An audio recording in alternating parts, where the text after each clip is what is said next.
This the first podcast you've done or what? First podcast ever. Ever? Ever. Never done one. How are you feeling about it? Excited or I'm nervous? well excited.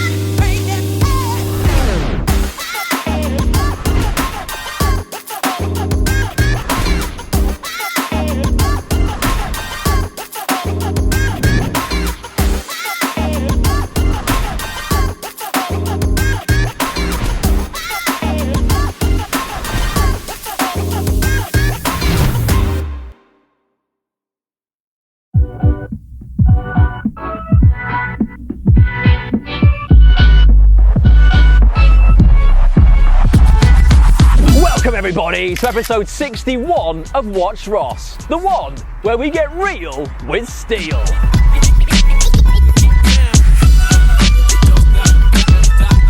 Alright Isabel Steele, what are you doing here? I've not seen you in ages. Not seen you in ages, what are you watching? I'm watching episode 38 of WatchRoss. Oh right, episode 38 of WatchRoss, the one that you were in. Yeah. Wow, what a coincidence. Well that's good. Is your dad Phil Steele in? I want a haircut and I want him to do a podcast with me. No, we left at 5:30. What? So we can't cut your hair or do the podcast. He's supposed to be doing a podcast with me right now. Is he? Well, he's a legend. He's the most talented Steele, isn't he? Yeah, yeah, you're right. Well, he didn't mention it to me. I don't know what to suggest. Do you need to do it today? Yeah, now. Literally, we're Like set up now? for it right now. I don't know how I feel about this, but maybe I could substitute. I know I'm not Phil Steele, but I'm a close second, surely. I mean, what would you talk about on a podcast? Well, I could talk about music. I could talk about acting. What about acting? What have you got to talk about acting? Emmerdale. And the winner is Isobel Steele. Oh, yeah. Yeah. Do we want to talk about acting and Emmerdale and music, Petch? It's not hairdressing though, is it? It's not It's hairdressing, not, no. but you're not going to get much better in short notice. I mean, Have you got your car? I have, yeah. At least we could get a lift back, Petch. I mean, I can cut your hair at home. No, you're not cutting me hair. Definitely not. Let's get your car. This is the Isobel Steele podcast.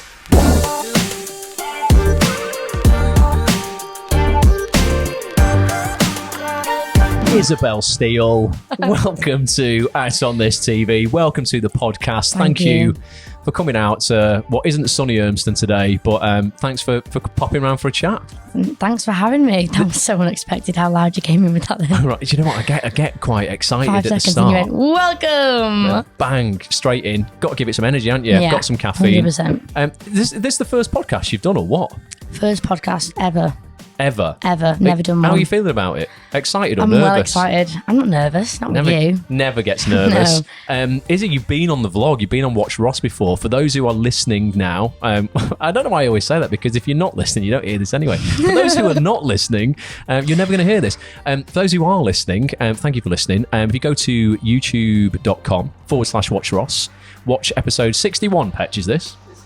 This is going to be episode 61. You'll see behind the scenes of this podcast. You'll get to see Izzy. I don't know what the previous episode was. It was way back in the day that you came off for Must a bit have been of chat. last year. Definitely, yeah. Where were we?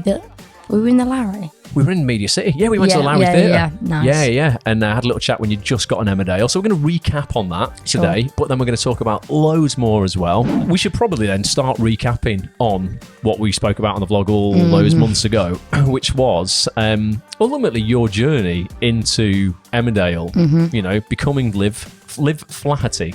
How do you say I that? honestly have no idea. I say Flaherty. Flaherty. It's Irish, so I proper guess Irish, isn't it's like Flaherty. That's what he wants to do. Yeah. But we just go Flaherty or like Flaherty. Flaherty. It's really quite awkward. You could have chose anything, but I don't know. So your journey to becoming Liv Flaherty. Nice. Excellent. We're going to talk about that, and then we'll just go off on whatever we want. On a tangent. So how long have you been playing Liv now? I actually forgot what month we're in then. 3.5 years. Just over. Is it that long? Oh my God! You know it what? was 2016 January, so Wow. genuinely a while back now. That episode of the vlog then might have even been 2 years ago. That's just I think it was 2 years ago. absolutely flown It wasn't by. last year. No, must have been 2017 then. Yeah. Wow, no way, that's crazy. So there's going to be loads of people listening who are just going to be, you know, like intrigued by just how you get a regular role on a serial drama. You know, loads of people listening this will be their dream to go, you know what, I'm an actor starting out, or I'm an actor, you know, maybe been in the game a long time and it's always been something that they've wanted to do. They want to, you know, land that regular role in Emmerdale, Corrie, Hollyoaks, EastEnders, Casualty, Holby, any of these serial dramas. How many did you... There's you know them all. I know them all. I've been on most of them. 3. Not as a regular, but like, you know, Sure. never had that call. One day. Exactly. But yeah, let's go back into like your journey, because it wasn't stereotypical. You're dead young. There'd been no opportunity to even go to drama school or anything like that. Yeah. Just like, how did it all start? Like you said, it was sort of quite organic. I think it wasn't a plan. No one forced me into anything. I was still in school. My cousin used to run an agency it's still called Take Two Management, but at the time it was called Industry People. It's based in Manchester. And she put me on the books when I was probably about 7. Who's your cousin? Gemma, and I actually forgot her last name, and that's so bad. Ashworth. Gemma Ashworth. But she's changed her name because she got married. Okay, let you off there in that case. So that's why I got confused. Because Lois McCrory used to work there. She works there now. She took over the company. Okay, because I know Lois, from years and years ago. Yeah, so she's part of the agency now, and Gemma still does the modelling but doesn't do the acting. Right. The company kind of split because they did both at one point. She put me on the books just for fun. I was in primary school and I used to do catalogue shoots or, you know, go for adverts. Yeah. Just little bits and bobs. And it was a bit of fun. I think, I'm not sure, I can't really tell you why, but the auditions that I would get would be more and more serious and more heading towards like a job. Yep. Rather than just a side thing, rather than a hobby. And I got an audition for BBC's Our Zoo. And that was my first big thing that was not an advert. It was, you know, and I did a short film for the BBC. And then I got this role, I got this audition through. So it was sort of, I don't know, I became more, I added more things to my CV, I guess. And then I became more experienced, but I still wasn't that experienced. It just was a bit of luck really that these auditions came along. But the fact that I had an agency massively helped, I think. Yeah. Yeah. Definitely. No, it's a big kind of like tick on people's to-do list when they first start in the industry. Is like, how do I get like, you know, finding the right one as well. Yeah. Because I think there's people who just try and find an agency to take them. And I'm sure there's ones out there that are great. And I know I've got a great one. But there's ones that just there's companies that just take anyone on and don't invest their time and don't believe in you maybe as an actor, or haven't even seen you. They'll just take anyone on. I hear from a lot of actors who literally would, you know, so to speak, jump into bed with the first agent that'll have them. Yeah, absolutely. And so many people have not even met these people. Exactly, like, these that's aren't what I'm real saying, agents. Like, honestly, guys, like... You need someone who sees you and believes that you can do well and invest time into you, because you're not going to get these auditions unless someone's investing time and believes that you can make it. The audition itself just sort of came along and it was a bit random. Right, well, let's talk about like how it came along, because initially you were seen for a different character that wasn't Liv. Let's talk about that, because I really want people to take some solace in this, and myself included, because I've recently lost out on a job that I really, really wanted. And sometimes as actors, it's really difficult to take that hit, take that rejection. Yeah. But I'm very much of the opinion that some things are just not meant to happen for you at that point. We've got an upcoming podcast coming out in a couple of weeks' time with Chris Hitchin, the star of Ken Loach's new film, Sorry We Missed You. And he really wanted this role in Game of Thrones that he went for. And he didn't get it. And he admitted as a grown man, he cried when he didn't get this job. But then the Ken Loach film came along, completely out of the blue, didn't know that was going to happen. And when he looks at the dates of those two projects clashed. So had he been filming Game of Thrones, he would never have got the audition for the Ken Loach film. Yeah. So it's almost like life had rerouted him to something else. And I think that, you know, you've always got to, even if, you know, that's not always as obvious as you would like it to be, you always have that in the back of your mind going, this role was not meant for me. Something else is going to come along that's better, is going to be suited to me better, you know, and if I'd have got this, I wouldn't have ended up going on to do that thing. Tell us about that, because you initially were going for the role of Gabby, yeah? Yeah. Yeah, I guess it is probably quite hard to accept that and just know in the back of your head that something will come of it, or there's something further down the line for you.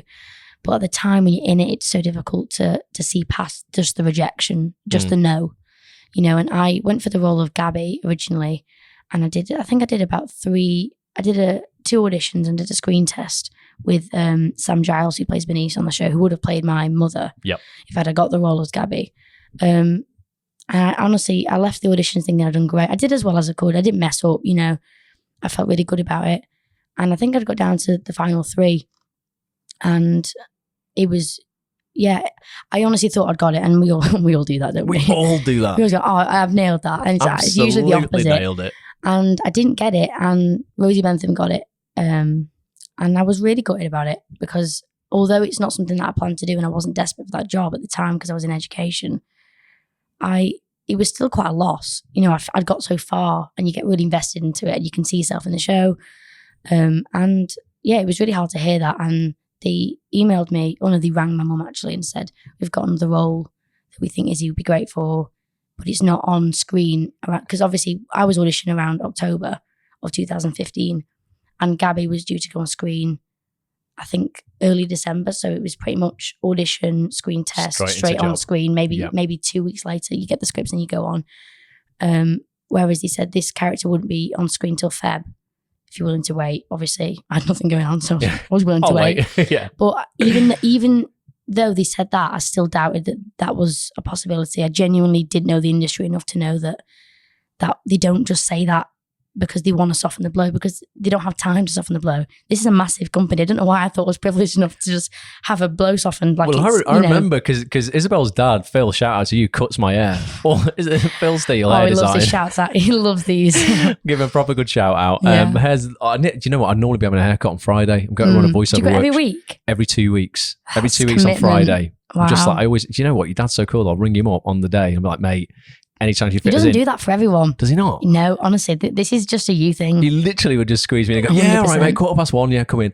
And we sit there generally talking about the industry, talking about you. But I remember like he was telling me this and he's going, Izzy's going for this thing in Emmerdale and she didn't get it. You know, she's a bit gutted about it, but they have said they're keeping an eye out. But, we think maybe, that is just kind of like, a bit of lip service just to make it, a bit of an easier blow to take. And I was like, Phil, mate, like, they don't say shit like that. No. Like, there's no reason on earth I don't for know them to why I ring you and thought say that, that. but I think it was the rejection that took over the positive side of that. I've actually been offered something else or suggested for something else. I hadn't faced a lot of rejection at that point.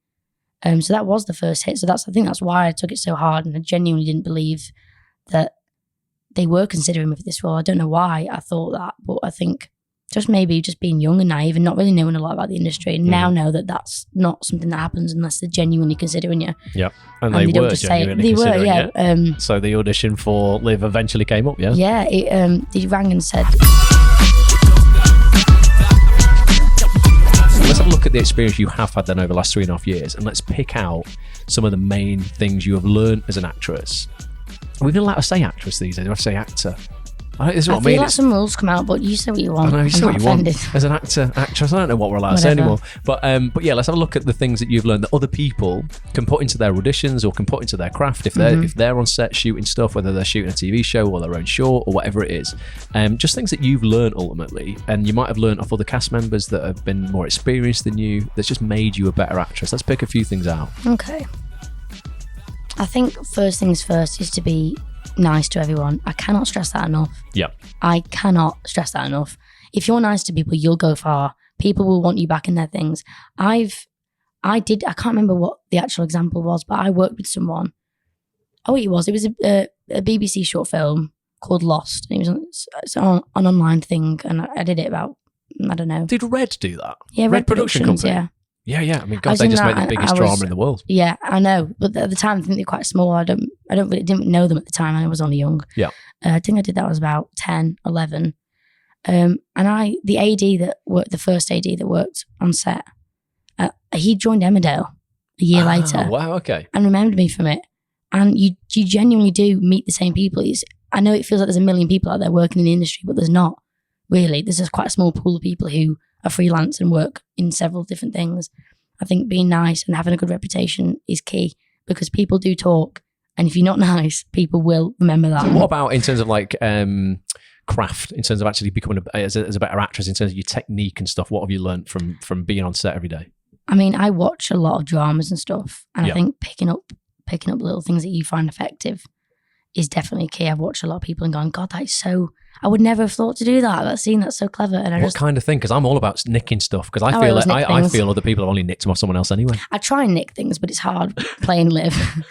There's only so much you can do. You can't nick something from a police officer because you're not going to ever be that No. on the show. But I think, I don't know, I get a lot of inspiration, even if I don't necessarily demonstrate it at work.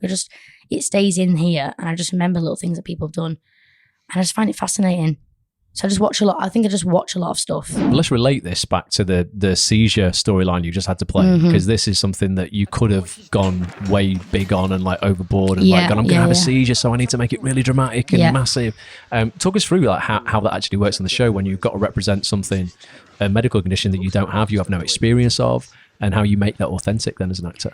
Well, I guess with the seizure it was a bit different because I was nervous, because it's a physical thing. It's not, I've got to, act like an alcoholic, for example. That's one of my past storylines. Yep. That's a lot of crying and a lot of pretending to be drunk and stuff.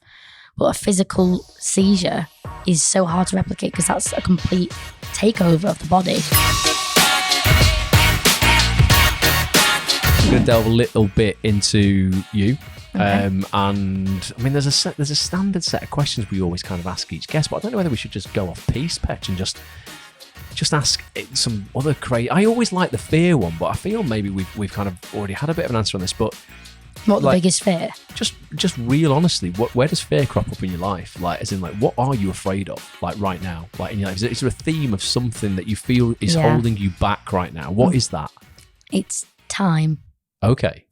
Yeah, it's time. So obviously, I've told you that I'm just scared of failing. Full stop. What is failure to you? What's failure to me is so different to other people. It's your own thing, isn't it? And success depends on the person. Like, some people would see me now and be like, she's successful and she will be for the rest of her life. I'm always worried about that. And I see myself being somewhere, and that they're my own expectations. So for me, failure isn't meeting my own expectations. What are they? What are they? I think it's just to be, I think in the future, I'd like to be a musician. Mm-hmm. And an actress at the same time. Lady Gaga. Oh my God, a Lady Gaga. That'd do it for me. That was right. Whatever. Like, that for me is what I want to be doing in my life, as well as traveling the world. Like, that's a ridiculous goal. So, but for some people, if they'd have done one of those things, that is them achieved. They've done the life goal. They are successful. They're fine. I've just got such high expectations. I always have. So I think not reaching them is failing for me.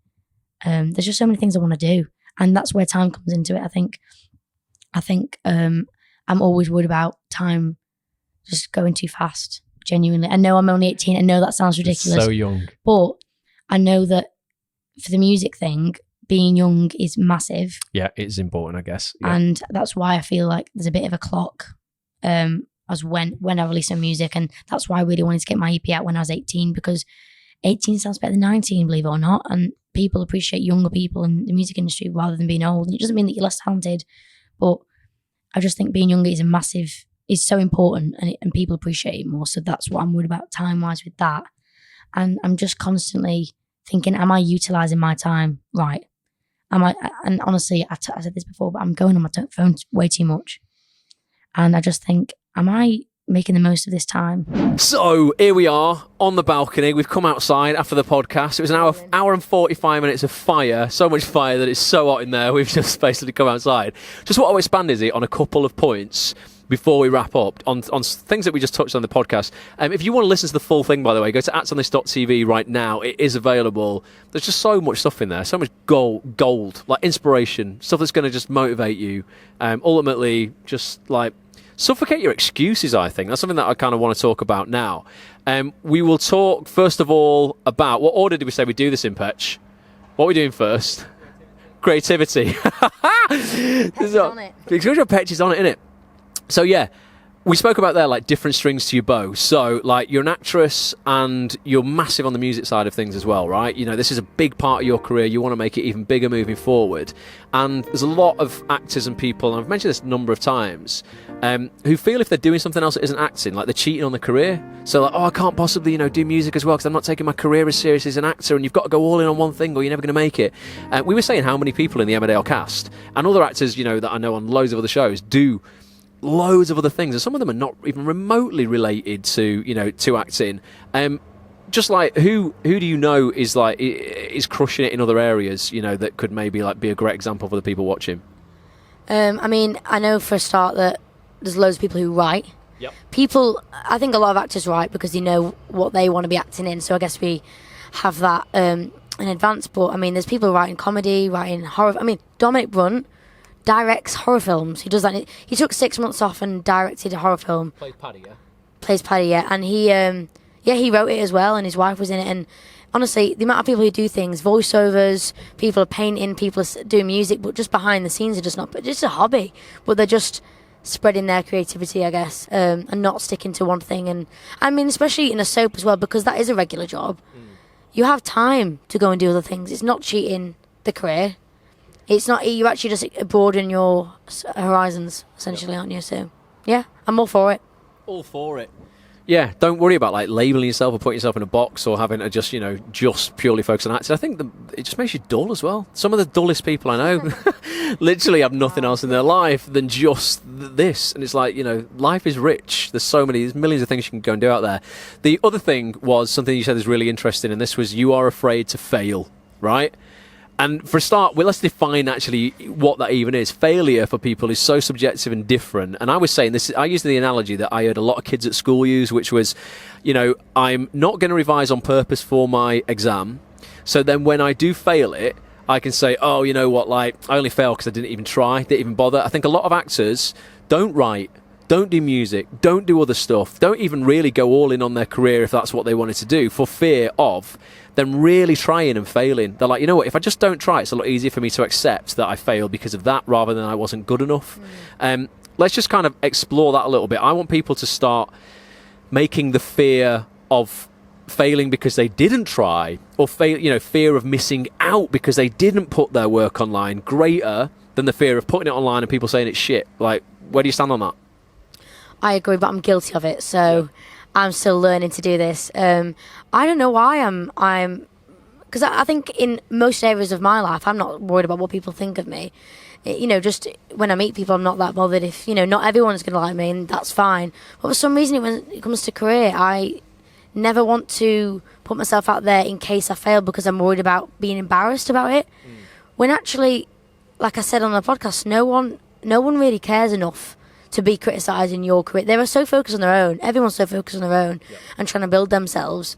There's not a lot of people out there who'll go out of their way to try and make you feel embarrassed. It's all mental. So I think making that mindset shift from going, oh, well, I've failed. If you're going to fail, you're going to fail.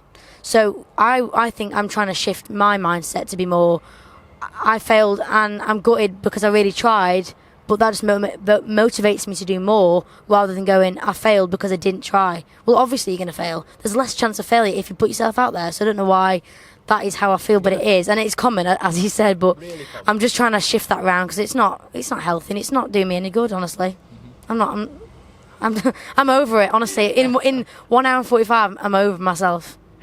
Definitely. Everyone out there who's got a fear of failure, just get over yourself. Get over it. Because what is it? What even is failure? There's a phrase that me and Pet say all the time, and it's like, you know what, like, there is no failure, there's only outcomes. If you are learning from the outcome, you are succeeding by default. So it's like, actually, it really isn't a thing. It's like a manufactured thing, isn't it? I love that. Love it. No, I really like that little saying that you just said. Say it again. I'll say it again. I'll say, right, that there is no such thing as failure. There are only outcomes. And as long as you are learning from that outcome, regardless of what it is, whether it's the outcome you want or not, you are succeeding. So thus, every outcome is a success. That's brilliant. Solved it. More fire. Social media is up on screen right now. Reach out, let us know you watch this, and please go and listen to the full podcast. Right, you'll hear an hour and 45 minutes from Izzy there, all behind the scenes of how she got the job on Emmerdale, what she's learned. She's been on the show for 3.5 years now. That's mental. That time has just flown flown by so fast. I can't even speak. I'm speaking so fast, I don't know what I'm talking about. And yeah, we talk about loads of stuff: life, music, fears, life experience, advice you would give everybody listening in order to expedite their success. It's just some real golden info in there. Plus, you'll get access to hundreds of hours of other interviews with more incredible people. Some of the biggest casting directors in the world. Actors, writers, producers. Just quality people. So do go check that out. @onthis.tv. Get your membership. Want to see you in the members area. And yeah, we'll get you back on down the line. Izzy's got an EP out on November the 1st, yeah? No, it's hit me in the mouth. November the 1st. It's out on Spotify and all those online shops. And 25th of October, I think it is. You can pre-order it. Yeah. But you'll find it on my Instagram. Isobel Steele with an extra E. There you go. And I didn't hit her in the mouth. There's none of that happening here. did. I defo did. Did I? No, you did. Couldn't have been that bad. Right, on that bombshell, before I kill her, I don't mean I'm going to kill you. Just mean like if I did give you the microphone again. We're going to go. You know the catchphrase. Bye for now. I don't. Everyone says that. No, I don't. We brief them before every bit we do of this. You know it, right? Give it your all. In 3, 2, 1. See you next week. Bye for now.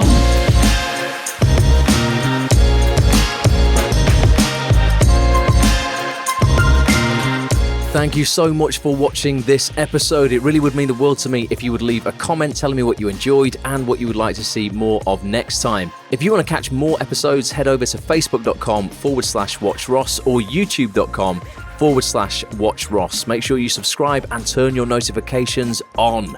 I'll be back real soon. Bye for now.